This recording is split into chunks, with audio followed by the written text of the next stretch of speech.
Welcome to Star Citizen Alpha 3.11 and the guide to choosing your next Emperor.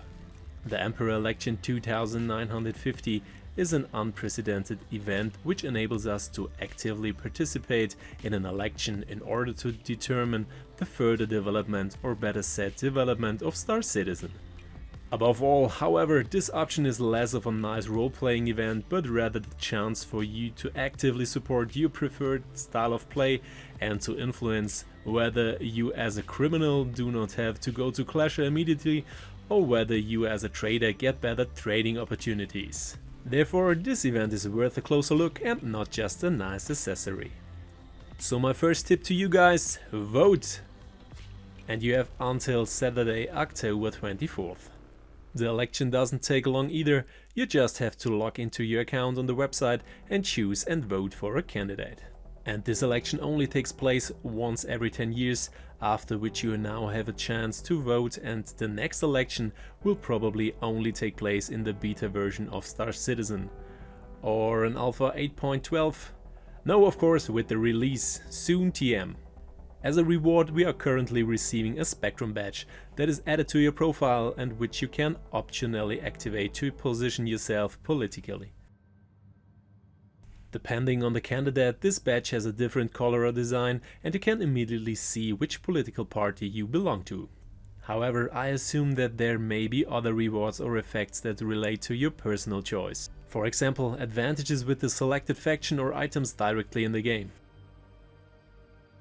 It also will be conceivable to be able to play an alien as a character with an alien-friendly Emperor. However, nothing is known about this yet, and it's only a guess. And since I don't want to read you all the information about the candidates for a long time, there is everything important about each candidate in a nutshell, and of course with an assessment of the playing style the candidates represents. The requirements that you have to meet for the election are as follows. Only citizens can vote for an Emperor with a game package, and each citizen can only cast one vote until October 24th. But let's start with the individual candidates. You have the choice between 5 more or less different ones.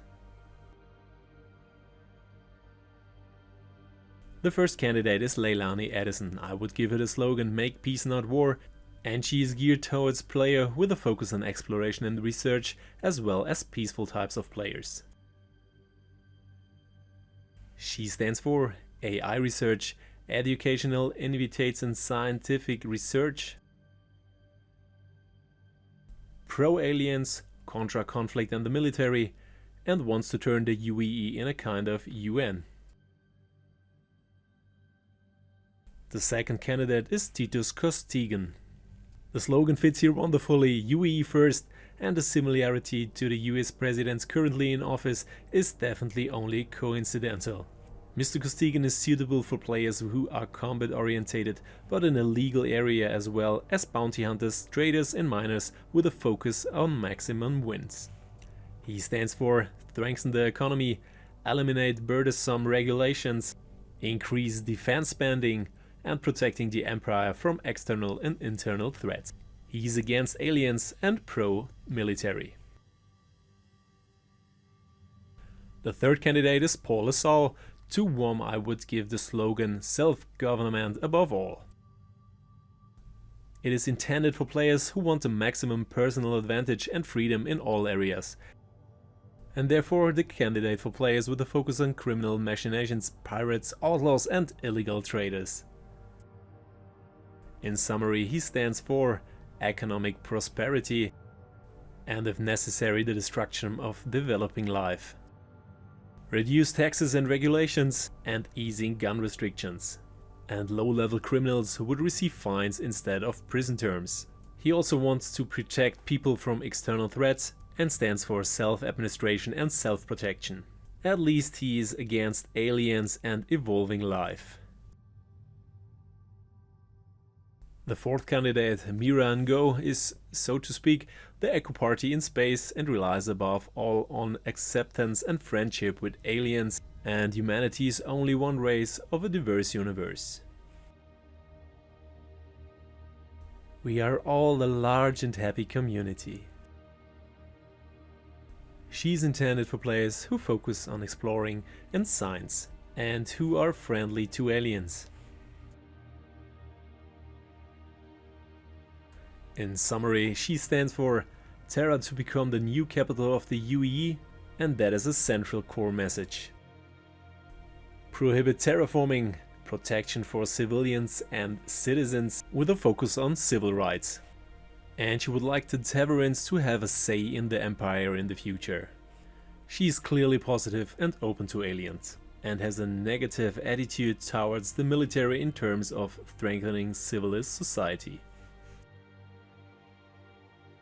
I would describe the fifth and last candidate, Eliana Sharrad, as a space socialist. The work encourages everyone and represents the strengths of the community.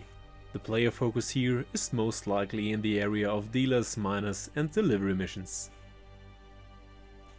In summary, she stands for improvements in public works, create employment opportunities, increase economic activity throughout the UEE, and whoever is looking for help from the Empire should work in whatever form.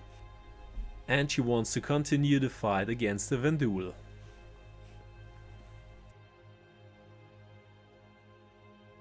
So you have the choice which candidate suits your style of play and what would best support you. I have of course already made my choice and was ultimately surprised what I would like to wish for Star Citizen in the future.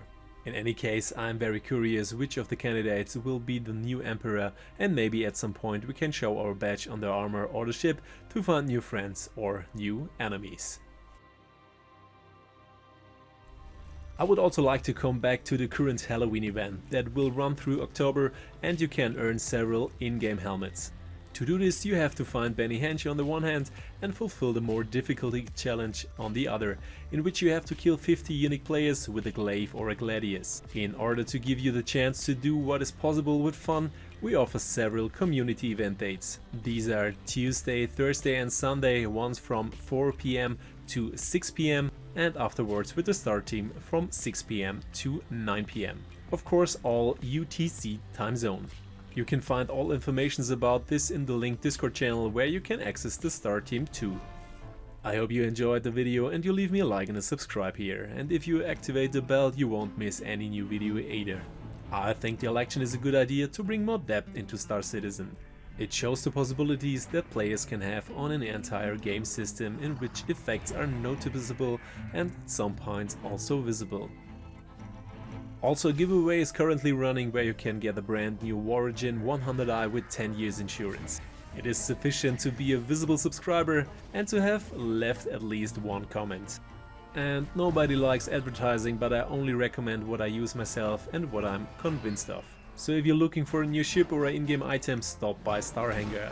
Here you can get all ships and equipment as an alternative to the PledgeStore and shop safely.